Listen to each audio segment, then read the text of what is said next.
Assalamualaikum warahmatullahi wabarakatuh. Halo semuanya, selamat malam teman-teman. Terima kasih sudah hadir di Zoom hari ini. Kami dari kelompok 7 akan memandu podcast tugas mata kuliah unit operasi dengan mengambil dua kajian, yaitu kajian prospek bisnis penyewaan servis air bersih untuk perumahan dan sistem emergensi air bersih untuk kondisi bencana alam dan keadaan gawat darurat lainnya di permukiman. Sebelumnya, perkenalkan dulu, saya Lutfia Hairunisa. Saya akan menjadi MC atau moderator dalam podcast kali ini. Bersama saya juga ada teman-teman satu tim saya, yang mana terdiri dari Mbak Sucianti Sitanggang, lalu ada Muna Syaidah, Suci Fitri, Alia Dewata Putri, dan rekan kita yaitu ada Mbak Ashifa Makfira. Oke, mungkin kita langsung saja aja mulai dari sesi obrolan kali ini, di mana topik yang pertama itu tentang kajian prospek bisnis penyediaan servis air bersih. Jadi mana akan saya mulai terlebih dahulu dari latar belakang. Ketersediaan air bersih yang layak untuk dikonsumsi masih menjadi tantangan utama di berbagai daerah, bahkan di kawasan perumahan. Banyak masyarakat mengandalkan air sumur bor, PDAM, atau air isi ulang yang kualitasnya belum tentu terjamin. Di sisi lain, meningkatnya kesadaran masyarakat terhadap kesehatan dan kualitas air mendorong kebutuhan terhadap solusi air bersih yang lebih praktis dan aman. Sistem sewa alat penyaring air, filtrasi, reverse osmosis atau RO, dan ozonisasi itu merupakan solusi modern yang memungkinkan rumah tangga mendapatkan air bersih siap pakai tanpa perlu membeli secara permanen. Model sewa juga menurunkan hambatan biaya awal dan memperluas akses masyarakat terhadap teknologi penyaringan air. Selanjutnya yaitu strategi pemasaran. Di dalam strategi pemasaran itu yang pertama ada digital marketing. Dalam digital marketing itu bisa kita melakukan seperti iklan lokal berbasis lokasi di Facebook atau Instagram atau di media sosial lainnya. Lalu dari strategi pemasaran juga kita bisa melakukan promosi langsung dan kerja sama developer. Itu bisa promosi dengan developernya misalnya 1 bulan gratis untuk uji coba di awal. Dan standar edukasi di acara lingkungan seperti bazar, perumahan, dan sebagainya. Lalu ada sistem referral dan loyal program, di mana kita di sana nanti bisa memberikan diskon atau cashback untuk pelanggan yang mengajak pelanggan-pelanggan baru nantinya. Dengan skema nanti bisa kita ungkapkan langganan 6 bulan, gratis service, atau selama 1 bulan. Lalu ada branding edukasi dan kepercayaan. Nah, di sini itu kita menerapkan tentang sertifikat uji air atau uji laboratorium bagi pelanggan. Lalu ada siap dikembangkan secara luas. Lanjut, itu ada keunggulan kompetitif, di mana yang pertama dari sistem, adapun keunggulan kompetitifnya dari sistem plug and play. Yaitu di mana tidak perlu bongkar rumah. Dari segi faktor modal bisnis juga, keunggulan bisnis itu tuh bisa dapat subscription atau langganan tanpa investasi alat awal. Terus juga keunggulan kompetitifnya juga berasal dari faktor nilai tambah, di mana maintenance dan penggantian filternya akan dilakukan secara rutin. Terus perawatan gratis dan pemantauan kualitas air yang berkala. Lalu fleksibel, bisa berhenti sewa kapan saja tanpa terkena biaya penalti. Lalu bisa lebih hemat dan praktis dibandingkan beli alat atau filter sendiri gitu. Selanjutnya akan dilanjutkan oleh teman saya. Baik, saya di sini akan melanjutkan terkait dengan analisis pasarnya. Adapun analisis yang akan kita bahas di sini itu dari segi tren dan peluang pasarnya itu. Seperti yang tadi sudah disampaikan oleh rekan kita, sekarang masyarakat itu sedang sangat tren untuk hidup sehat itu lagi hype ya. Jadi peluang pasarnya itu menjadi sangat besar karena meningkatnya permintaan air bebas kontaminan. Terus dari tren ekonomisnya itu juga banyak rumah tangga lebih memilih menyewa alatnya daripada membeli karena pastinya akan lebih murah dan bebas dari perawatan. Teknologi semakin terjangkau, yang mana itu alat RO dan ozonnya itu lebih kompak dan lebih hemat listrik. Dan dukungan regulasi dari pemerintah itu makin ketat mengawasi kualitas air, mendorong masyarakat mencari alternatif. Untuk analisis dari segi kompetitornya, ada kompetitor secara langsung yang mana perusahaan penyediaan alat RO itu atau filtrasi secara sewa atau jual putus. Ada juga kompetitor secara tidak langsung, seperti penjual air galon isi ulang, penjual alat water filter rumah tangga. Terus ada juga kelebihan model sewa dibanding kompetitor. Misalnya kayak bebas biaya awal yang tinggi, bebas biaya maintenance, fleksibilitas upgrade teknologi. Nah, untuk target konsumen di pasar penyewaan alat ini tuh ada kita kategorikan tiga bagian, yaitu pasar residensial yang mana meningkatnya permintaan akan sistem RO water treatment ini untuk pengguna rumah tangga dengan menawarkan produk yang berkualitas, harganya terjangkau, dan layanan purna jual jual yang memuaskan dan juga jasa garansi servisnya. Yang kedua itu pasar komersial dan industri. Industri makanan dan minuman, farmasi dan kesehatan merupakan sektor yang sangat membutuhkan air minum yang berkualitas tinggi tentunya. Yang ketiga ada peluang ekspor. Dengan kualitas produk yang lebih baik dan harga yang kompetitif, Indonesia ini mampu memiliki potensial untuk mengekspor sistem RO water treatment-nya ke negara-negara ASEAN dan sekitarnya, yang juga menghadapi tantangan akses air bersih. Di sini kita mencoba menggunakan analisa SWOT. Untuk strengths-nya itu atau kekuatan itu, solusi praktis dan ekonomis, layanan bebas perawatan, meningkatnya kesadaran akan air sehat, produk ramah lingkungan. Dan untuk peluangnya itu sendiri, seperti tadi udah dibahas, tren gaya hidup sehat, pasar langganan berkembang, teknologi semakin efisien dan hemat energi. Peluang ekspansi ke kawasan perumahan baru pun didukung kebijakan air bersih dari pemerintah. Tapi ada juga nih kelemahannya. Misalnya harga masih dianggap lebih mahal sama masyarakat sebagian yang menengah ke bawah. Tergantungan pada listrik juga, perlu edukasinya pasar, perlu tenaga teknis yang memadai.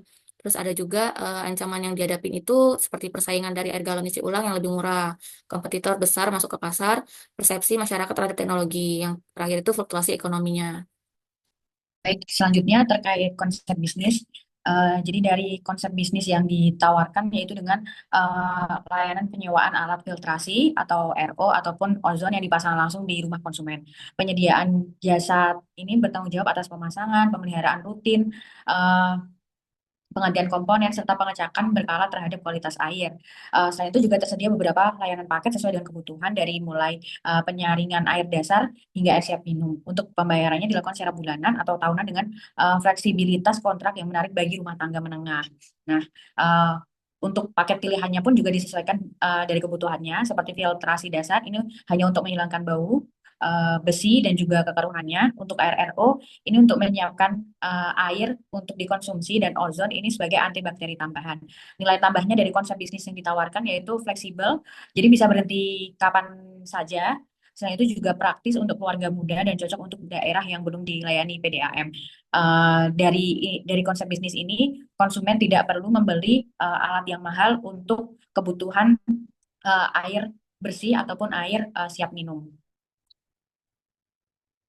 Untuk analisa keuangannya, jadi diproyeksikan keuangan awal untuk investasi awal itu kita memerlukan alat filtrasi RO dan ataupun ozon itu sebanyak 100 unit dengan harga satuan kurang lebih di harga 1 juta, sehingga untuk investasi awal di alat filtrasi RO ataupun ozon itu sebesar 100 juta. Lalu juga ada komponen untuk training teknisinya itu kita budgetkan di 20 juta. Sehingga total investasi awal sebesar 120 juta. Untuk proyeksi keuangan bulanannya, eh, dianggap dalam 1 bulan itu ada 100 pelanggan. Untuk biaya penyewaannya sebesar 250.000 per bulan. Sehingga untuk pendapatannya dalam 1 bulan sebanyak 25 juta. Untuk biaya operasionalnya ini terdiri dari teknis untuk pembayaran teknisinya, terus untuk filternya, untuk biaya servis dan juga transport diestimasikan dalam 1 bulan memakan biaya 15 juta, sehingga terdapat laba kotornya 10 juta rupiah. Dan BEP atau break even point-nya diestimasikan selama 12 bulan. Selanjutnya potensi pengembangan bisnisnya. eh, ada yang pertama diversifikasi produk dan layanan. Ini disediakan paket layanan variatif, integrasi sistem filtrasi dengan smart home, dan juga layanan tambahan. Selain itu, juga potensi ekspansi geografis, ini dengan perluasan ke daerah suburban dan kota tier 2 ataupun 3, kemitraan dengan pengembangan perumahan baru. Selain itu, juga perlu model bisnis B2B dan juga institusi dengan penetrasi ke sektor komersial kecil, kerjasama dengan sekolah, puskesmas, dan juga tempat ibadah. Yang keempat, perlu adanya edukasi dan juga kampanye publik dengan program edukasi air sehat di komunitas dan sekolah untuk meningkatkan kesadaran masyarakat tentang bahaya air dan kontaminasi. Selain itu juga perlu adanya branding berbasis kesehatan dan juga kenyamanan untuk mengangkat citra layanan dari bisnis yang disediakan. Yang kelima, integrasi ekonomi sirkular dengan pengolahan ulang filter bekas menjadikan bisnis lebih berkelanjutan dan ramah lingkungan. Dan juga sistem refill atau servis rutin ini membuka peluang untuk logistik lokal dan menciptakan lapangan kerja untuk teknisi keliling ataupun agen komunitas. Selain itu juga perlu didukung pemerintah dan juga insentif dengan kemitraan serta program pemerintah. Selain itu juga pemanfaatan dana CSR perusahaan besar. Yang selanjutnya, pengembangan teknologi lokal. Ini dengan produksi alat dalam negeri, menekan biaya dan meningkatkan efisiensi distribusi. Dan juga R&D bersama kampus ataupun institusi teknologi untuk meningkatkan efisiensi energi, daya tahan filter, dan juga adaptasi terhadap kualitas air lokal. Dan yang terakhir, potensi pengembangan bisnis dengan sistem sistem langganan fleksibel. Jadi model sewa mingguan ataupun bulanan untuk menjangkau masyarakat menengah ke bawah ataupun rumah kos. Dan juga bisa juga dengan pilihan sewa beli, leasing to own. Nah, jadi kesimpulan dari kajian sistem penyewaan alat filtrasi, RO, dan juga ozon, bisnis ini menjawab tantangan kesediaan air bersih di perumahan. Selain itu juga menjadi solusi berbasis sewa lebih terjangkau di masyarakat tanpa perlu membeli alat. Eh, yang selanjutnya, potensi pasar luas dan keuntungan yang berkelanjutan. Selain itu juga dapat berkembang dengan integrasi digital, ekspansi wilayah, dan juga kemitraan CSR sehingga berdampak sosial dan juga lingkungannya lebih positif lagi. Dan yang terakhir berkontribusi langsung terhadap kesehatan masyarakat dan juga pengurangan limbah plastik sehingga bisa dan siap dikembangkan secara luas. Oke, untuk selanjutnya bisa masuk ke pembahasan selanjutnya. Baik, selanjutnya saya akan menjelaskan terkait sistem emergency air bersih untuk kondisi bencana alam dan keadaan gawat darurat lainnya di pemukiman. Nah, yang pertama itu saya akan menjelaskan terkait siklus bencananya terlebih dahulu, di mana siklus bencana merupakan suatu tahapan proses penanggulangan bencana yang dapat mengurangi kerusakan maupun jumlah korban pada saat bencana.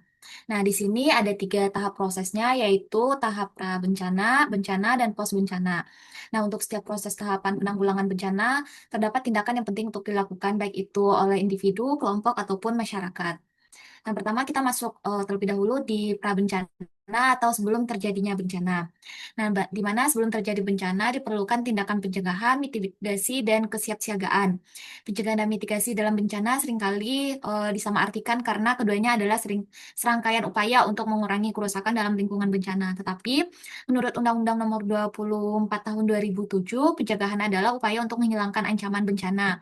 Sedangkan untuk mitigasi itu suatu proses kegiatan untuk mengurangi risiko bencana seperti dengan melakukan pembangunan secara fisik maupun non terstruktur dalam lingkungan dan memberikan penyuluhan kepada lingkungan bencana. Kesiapsiagaan yaitu suatu proses penting dari lingkungan bencana karena proses menyusun rencana penanggulangan, pemeliharaan, serta pelatihan untuk semua sumber daya yang ada di lingkungan bencana. Yang kedua itu bencana. Pada saat terjadi bencana, proses yang dilalui adalah tanggap darurat, yang dimana tanggap darurat tersebut suatu tindakan segera yang dilakukan untuk mengurangi dampak yang terjadi di lingkungan bencana. Nah, dampak yang ditimbulkan di lingkungan bencana seperti korban bencana, baik yang luka-luka maupun yang sudah meninggal. Nah, kerusakan benda-benda juga eh, termasuk bangunan dan penumpukan masyarakat di suatu lokasi perlindungan. Selama bencana terdapat bantuan yang dapat memenuhi kebutuhan masyarakat berupa pangan, sandang, tempat tinggal sementara, kesehatan, sanitasi, dan air bersih. Nah, yang ketiga itu pos bencana atau setelah terjadi bencana, yang mana tahap ini dilakukan adalah mengatur suatu proses upaya penanggulangan bencana dengan menekan faktor-faktor yang bisa memulihkan kondisi dan lingkungan masyarakat dengan melibatkan kelembagaan, prasarana, dan sarana dengan cara koordinasi satu sama lain secara menyeluruh sesuai dengan panduan bencana. Nah, pada pos bencana ini terdapat fase-fase. Yang pertama yaitu rehabilitasi, yang dimana suatu tindakan dilakukan untuk memperbaiki dan memulihkan semua aspek yang terlihat, baik secara pelayan publik atau masyarakat di lingkungan bencana dengan target menormalisasikan jalannya semua aspek baik secara pemerintah maupun kehidupan. Nah, yang kedua itu rekonstruksi, yang mana suatu kegiatan membangun prasarana dan sarana kelembagaan baik pemerintah maupun masyarakat pada masa pasca bencana dengan tujuan untuk meningkatkan kembali perekonomian, sosial budaya, hukum, dan keterlibatan masyarakat dalam segala aspek kehidupan. Next.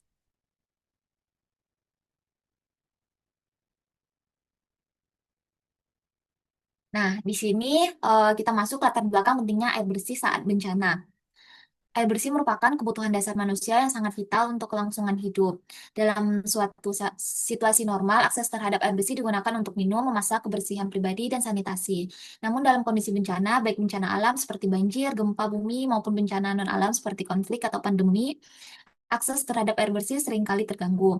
Nah, hal ini disebabkan karena oleh rusaknya infrastruktur air, tercemarnya sumber air, atau terbatasnya distribusi bantuan kemanusiaan. Pada saat bencana terjadi, risiko penyebaran penyakit meningkat drastis. Air yang tercemar dapat menjadi sumber penyakit seperti diare, kolera, hepatitis A, dan infeksi kulit. Anak-anak lansia dan kelompok rentan lainnya menjadi pihak yang paling berdampak jika tidak ada akses ke air bersih tersebut. Selain itu, kurangnya air bersih memperburuk sanitasi dan kebersihan lingkungan pengungsian yang pada akhirnya dapat mempercepat penyebaran penyakit menular. Oleh karena itu, penyediaan air bersih menjadi prioritas utama dalam tanggap darurat bencana dan penanggulangan krisis kemanusiaan.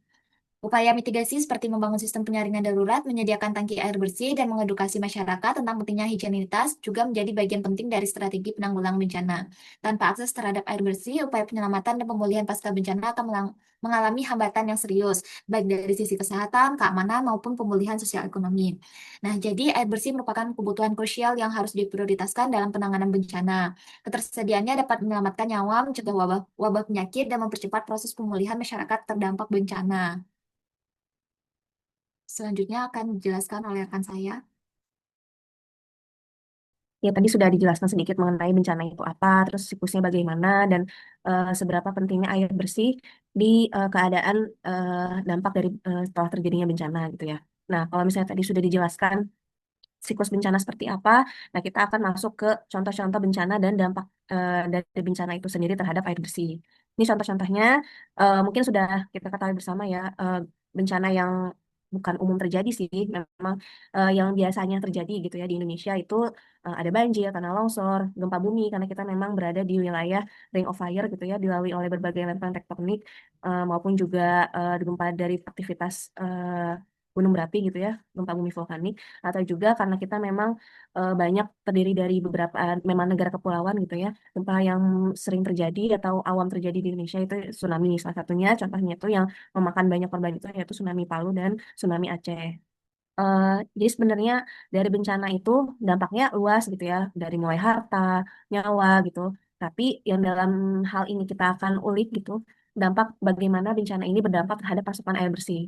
Jadi tentu saja dari adanya kejadian bencana itu akan memberikan dampak yaitu infrastruktur perpipaan gitu ya hancur karena memang adanya pergeseran tanah atau mungkin tertiban bangunan gitu atau mungkin dari banjir atau tanah longsor perpipaan ini akan bergeser gitu. Jadi sistem perpipaan yang tadinya akan menyalurkan air bersih akan hancur atau berpindah tempat. Jadi tentu saja distribusi air itu tidak akan berjalan baik atau kemungkinan terjadi kebocoran.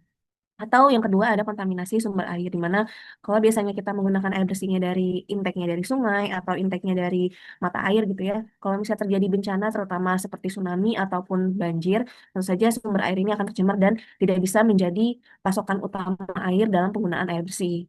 Lalu yang ketiga itu hilangnya pasokan listrik. Memang secara tidak langsung, memang dampaknya tidak terjadi secara langsung gitu ya. Apa korelasinya antara air bersih dan listrik gitu. Memang kalau misalnya kita pikir secara singkat gitu atau secara kok bisa gitu karena memang air bersih ini kan rata-rata kita dari PDAM atau enggak dari sumur PAM gitu ya. Kalau tidak akan berjalan atau tidak akan terpasok dengan baik kalau misalnya dari bencana ini air listrik itu padam gitu. Jadi tidak ada pompa yang akan mengalirkan atau mengambil sumber air dari tanah. Yang keempat, tentu saja akses logistik terhambat. Kalau memang semua ketiga ini sudah tidak bisa dilakukan, tentu saja kita akan memasok air bersih dari luar atau dalam bentuk bantuan. Namun, karena adanya bencana, tentu saja tidak dapat terakses dengan mudah gitu, apalagi di daerah-daerah terpencil yang memang pada saat sebelum terjadi bencana saja itu aksesnya sudah susah, jalanan rusak gitu, apalagi setelah terjadinya bencana. Nah, ini dalam hal ini tentu saja dalam mata kuliah kita unit operasi kita akan menggarisbawahi bagaimana nih kalau misalnya dampak bencana itu sudah mulai mengganggu aktivitas penyediaan air bersih. Jadi kita akan melihat bagaimana tren teknologi gitu ya dalam penyediaan air bersih terutama dalam keadaan darurat. Yang pertama itu ada teknologi membran atau biasanya teknologi itu disebut reverse osmosis atau ultrafiltrasi, di mana teknologi ini menggunakan membran semi permeable dengan pori-pori sangat kecil untuk menyaring bakteri, virus, protozoa, dan sedimen dari air. UV, UF atau unit ultrafiltration efektif untuk menghilangkan patogen. Nah, kalau reverse osmosisnya mampu menghilangkan kontaminan terlarut seperti garam dan logam berat. Lalu yang kedua ada teknologi purifikasi dengan sinar ultraviolet, di mana prinsip kerja alat ini yaitu menggunakan radiasi sinar UV untuk merusak DNA mikroorganisme, yang dalam hal ini adalah bakteri dan virus, untuk membuat mereka tidak dapat berproduksi dan mati. Jadi sistem teknologi ini tuh yang paling gampang gitu ya digunakan di keadaan-keadaan darurat, terutama di wilayah yang terdampak bencana. Teknologi berikutnya yang dapat digunakan yaitu kalau tadi dari segi filtrasi gitu ya, jadi sumber airnya sudah ada, jadi kita tapi kotor, nah menggunakan teknologi yang tadi. Kalau yang sekarang itu dari segi produksi air, kalau misalnya memang di daerah itu benar-benar tidak ada sumber air yang dapat digunakan gitu ya. Nah ini ada teknologi yang sistemnya memang memproduksi air, yaitu salah satunya adalah generator air atmosferik atau atmospheric water generator, disingkatnya AWG. Di mana teknologi ini bekerja seperti dehumidifier raksasa, yaitu udara dari lingkungan sekitar dihisap terus didinginkan hingga ke bawah titik embun. Nah, selanjutnya itu tuh titik embun itu akan menyebabkan uap air di udara atau H2O mengembun dan lama-lama apa namanya terkumpul terkumpul dan menjadi air atau cair. Nah, sebenarnya alat ini itu secara tidak langsung tuh seperti pembentukan awan gitu ya. Cuman hasil penyelingannya ini berupa air bersih. Nah, air yang terkumpul kemudian melewati serangkaian proses filtrasi, purifikasi untuk memastikan keamanannya. Jadi paket lengkap gitu ya alat ini, dari yang airnya dari udara gitu lama-lama menjadi air gitu. Kalau memang benar-benar di tempat tersebut tidak ada air yang dapat dimanfaatkan lagi. Atau selanjutnya ada sistemnya itu untuk mendapatkan air bersih dengan cara desalinasi, tapi menggunakan tenaga surya karena listrik terbatas. Nah, menggunakan teknologi sama yang seperti tadi RO, cuman di sini tenaga RO-nya itu menggunakan sinar matahari, di mana airnya bisa air laut atau sejenis air payau jika memang bencananya itu terjadi di pinggiran laut atau biasanya tsunami gitu ya. Nah, kalau misalnya tadi dari segi pemanfaatan teknologinya, kita bisa menggunakan teknologi juga untuk supaya bantu menyediakan program air bersih di wilayah bencana ini nol untuk melakukan dengan positif sensor thermal. Drone dapat mengidentifikasi kerusakan pada jaringan pipa, menemukan sumber air alternatif, dan memetakan lokasi pengungsi yang membutuhkan air, karena sebagai manusia gitu kita memiliki keterbatasan ke wilayah pelosok terdampak bencana, terutama kalau misalnya jalanannya itu rusak atau jalan terputus. Jadi kita bisa menggunakan drone ini teman-teman. Jadi beberapa drone bahkan diuji coba untuk mengirimkan paket-paket kecil atau tidak terlalu berat, di mana berisi tablet purifikasi air atau filter personal atau lokasi terisolasi. Jadi si drone ini tuh fungsinya untuk mengirimkan gitu ya beberapa teknologi purifikasi atau filter untuk masyarakat yang memang sangat-sangat terisolir di lokasi bencana. Selanjutnya, pemanfaatan teknologinya itu dapat menggunakan sistem informasi geografis atau SIG, di mana platform SIG ini dapat digunakan oleh Badan Kemanusiaan untuk memetakan semua titik distribusi air, stasiun verifikasi, dan hasil uji kualitas air secara real time. Informasi ini dapat dibagikan kepada tim di lapangan dan bahkan kepada publik secara real time melalui aplikasi seluler atau biasanya menggunakan handphone gitu ya. Nah, warga dapat melaporkan di mana kerusakan atau kira-kira warga nih punya informasi di mana titik air bersih terdekat di lokasi bencana, menggunakan bisa langsung melalui HP mereka gitu ya untuk memberikan informasi secara real time, di mana menciptakan sistem informasi dua arah yang dinamis untuk menemukan teknologi atau solusi penyediaan air bersih darurat lainnya. Nah, setelah diketahui teknologinya seperti apa, gimana caranya teknologi yang sudah ada ini terimplementasi dengan baik gitu ya. Tentu saja ada strategi keberhasilan dalam implementasinya. Nah, fase pertama terbagi atas 3 fase. Yang pertama ada fase respon cepat, yaitu dalam kurun waktu 0 sampai 72 jam setelah terjadi bencana. Prioritas adalah distribusi air minum dalam kemasan dan pengerahan unit paling mobile seperti filter personal, unit verifikasi yang portable dapat dipindahkan, atau EWG yang tadi sudah dijelaskan secara singkat di depan, tapi dalam skala kecil yang bisa diangkut melalui helikopter atau bahkan drone. Nah, fase yang kedua atau fase jangka pendek yaitu di minggu ke-1 sampai ke-4 setelah terjadi bencana, itu bisa melakukan pemasangan unit verifikasi komunal berkapasitas lebih besar, seperti sky hydrant di camp-camp pengungsian, pengerahan unit desalinasi mobile atau AWG skala besar ke pusat-pusat populasi, pemanfaatan drone dan SIG untuk pemetaan kebutuhan dan optimalisasi dibutuhkan dalam fase ini, karena memang biar lebih cepat gitu ya. Nah, dikejar waktu untuk apa ya dalam skala fase jangka pendek itu mulai bekerja dengan waktu antara mendistribusikan makanan atau bantuan skala skala apa ya skala jangka pendek ini juga berkejaran dengan waktu untuk em, memperbaiki sarana prasarana yang terdampak dari bencana alam yang terjadi. Nah, itu fase paling akhir, di mana fase transisi ke pemulihan, yaitu dalam kurun waktu lebih dari 1 bulan, di mana fase ini sudah memulai perbaikan infrastruktur permanen, unit-unit teknologi yang terus-terusan dioperasikan. Nah, pelatihan diberikan kepada komunitas lokal untuk dapat mengoperasikan dan merawat peralatan yang sudah didistribusikan tadi secara mandiri. Materi selanjutnya dapat dilanjutkan oleh Mbak Alia. Baik, selanjutnya itu strategi implementasi di bersih darurat di permukaan, di permukiman, maaf. Yang pertama itu analisis risiko kebutuhan, yaitu ada pemetaan wilayah rawan bencana. Lalu yang kedua ada hitung kebutuhan air, yaitu 15 sampai 20 liter per orang per harinya. Lalu yang kedua ada perencanaan infrastruktur, yaitu yang pertama sediakan tangki portable dan stok air kemasan. Lalu disiapkan juga alat penjernih portable atau filtrasi atau UV. Lalu yang ketiga, itu buat titik distribusi dan gunakan mobil tangki. Ada juga pipa atau selang darurat bila memungkinkan untuk mendistribusi air. Lalu yang poin keempat yaitu manajemen dan koordinasi. Pembentukan tim tanggap air bersih yaitu yang beranggotakan warga, perangkat RT, serta dukungan dari BPBD dan PMI. Lalu ada penyusunan SOP darurat yang itu mengatur pengambilan, penyimpanan, dan distribusi air agar lebih efisien dan adil. Lalu ada juga koordinasi pemerintah, yaitu memanfaatkan bantuan alat filtrasi portable, logistik air, dan relawan. Yang poin kelima yaitu edukasi warga, yaitu pelibatan masyarakat dengan mengadakan pelatihan penjernihan air sederhana, misalnya metode klorinasi atau saringan pasir lambat. Lalu ada sosialisasi penghematan air, yaitu dengan mengedukasi warga tentang cara menghemat air saat darurat. Lalu ada simulasi tanggap bencana, yaitu dengan melatih warga agar terbiasa dengan prosedur pengambilan air bersih saat krisis. Dan yang poin keenam itu monitoring dan evaluasi. Yang pertama itu pengecekan kualitas air secara berkala dengan melakukan uji kualitas seperti pH, TDS, dan bakteri. Lalu ada evaluasi efektivitas sistem, yaitu mengevaluasi apakah sistem darurat itu mampu atau mencukupi kebutuhan warga. Lalu ada pembaruan rencana, yaitu melakukan perbaikan atau pengadaan alat baru sesuai pengalaman bencana sebelumnya. Lalu ada studi kasus. Yang pertama latar belakangnya, yaitu pada awal tahun 2021, banjir besar melanda beberapa wilayah di Kota Semarang, yang menyebabkan terputusnya akses ke air bersih dan banyak sumur warga yang terkontaminasi lumpur. Lalu ada juga jaringan PDAM tidak berfungsi karena gangguan pasokan listrik dan kerusakan pipa. Kebutuhan mendesak akan air bersih muncul untuk keperluan minum, memasak, dan sanitasi dasar.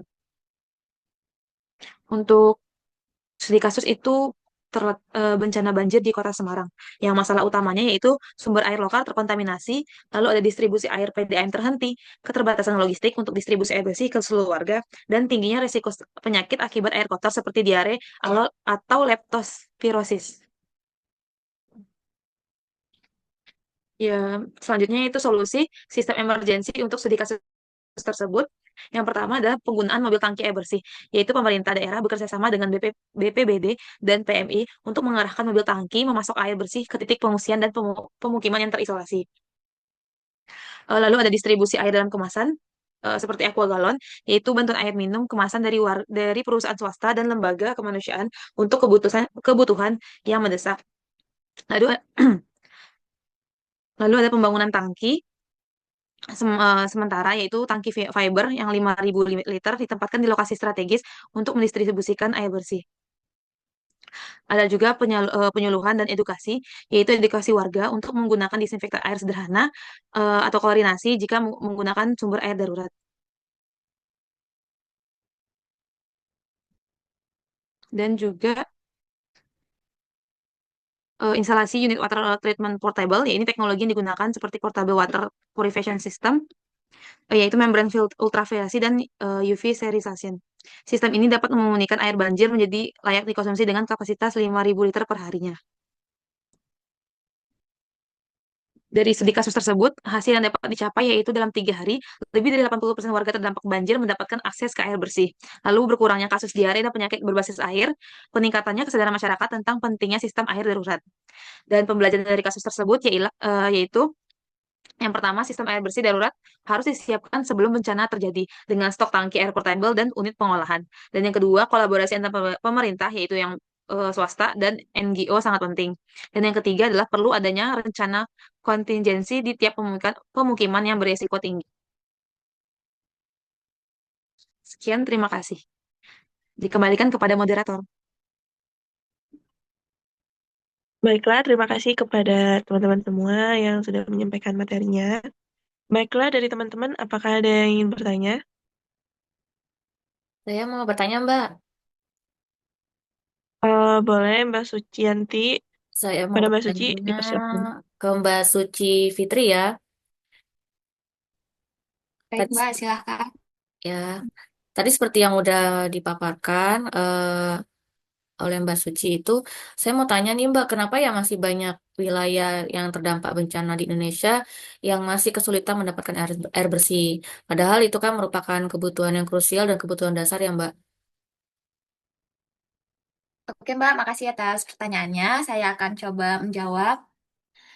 Menurut saya, di Indonesia ini masih banyak wilayah yang terdampak bencana yang kesulitan mendapatkan air bersih karena sejumlah faktor struktural, teknis, dan kebijakan. Nah, menurut saya yang pertama itu karena infrastruktur air bersih yang rentan atau tidak tahan bencana. Yang mana sebagian besar infrastruktur penyediaan air bersih seperti sumur, pipa PDAM, instalasi air minum dibangun tanpa memperhitungkan daya tahan terhadap bencana seperti gempa bumi, banjir, atau tanah longsor. Yang mana akibatnya itu ketika bencana terjadi, sistem tersebut rusak dan tidak bisa berfungsi. Nah, menurut saya yang kedua itu minimnya sistem tanggap darurat air bersih. Yang mana Indonesia ini belum memiliki sistem terpadu dan cepat dalam penyediaan air bersih saat tanggap darurat. Mobilisasi tangki air, filter portable, atau tagihan air tidak siap, atau bisa dikatakan lambat, atau bisa juga terbatas jumlahnya. Nah, yang ketiga itu keterbatasan akses di daerah terpencil, yang mana di Indonesia ini kan masih, bukan masih, tapi terdapat daerah yang terdampak bencana berada di lokasi atau di Jawa. Contohnya itu di wilayah pegunungan, pulau kecil, atau desa-desa terpencil. Aksesnya akses atau jalan menuju lokasi tersebut misalnya rusak atau semakin memperlambat distribusi air bersih. Nah, contohnya itu banjir bandang di NTT yang mana bantuan air bersih terhambat karena akses darurat terputus total. Nah, yang keempat itu koordinasi yang lemah antar lembaga, yang mana kerap terjadi tumpang tindih atau lambatnya koordinasi antara pemerintah pusat, daerah, TNI, BNPB, dan lembaga kemanusiaan dalam menangani kebutuhan dasar seperti air bersih. Nah, yang kelima itu kurangnya edukasi dan kesiapsiagaan masyarakat, yang mana banyak masyarakat belum dibekali pengetahuan untuk menyimpan air bersih atau membuat alat penyaring darurat sebelum bencana terjadi. Padahal kan kesiapan komunitas bisa sangat membantu di hari-hari pertama pasca bencana. Yang terakhir itu mungkin fokus tanggap darurat masih dominasi oleh aspek lain, yang mana air bersih seringkali dianggap penting tetapi tidak seprioritas makanan, tenda atau layanan kesehatan dalam pengiriman bantuan awal. Jadi akibatnya penyediaan air bersih cenderung datang terlambat. Jadi intinya itu ketiadaan air bersih pasca bencana bukan hanya karena kondisi geografis, tetapi juga merupakan cerminan dari minimnya perencanaan mitigasi risiko, kesiapan infrastruktur, dan koordinasi tanggap darurat yang belum efektif. Nah, jadi maka perlu adanya pendekatan yang lebih terintegrasi dan preventif untuk memastikan air bersih tersedia sebagai hak dasar, bukan sekedar bantuan. Itu Mbak. Apakah sudah jawab? Sudah Mbak, sudah sangat, sangat lengkap. Berarti memang PR kita masih sangat banyak untuk hal itu ya Mbak ya. Iya, benar Mbak. Terima kasih Mbak Suci untuk jawabannya, sangat memuaskan sekali. Baik, terima kasih kembali Mbak Suci. Baiklah, terima kasih kepada Mbak Sucianti atas pertanyaannya dan jawaban yang diberikan dari Mbak Suci Fitri. Apakah ada yang ingin bertanya lagi? Mungkin nggak, mungkin udah nggak ada ya teman-teman. Oke, udah nggak kerasa banget ya kita udah sampai di penghujung acara podcast kita hari ini. Terima kasih juga buat teman-teman semua yang udah join dan pastinya untuk teman-teman juga yang udah mau berbagi insight-nya untuk hari ini. Semoga podcast hari ini itu bisa bermanfaat dan menambah wawasan untuk kita semua.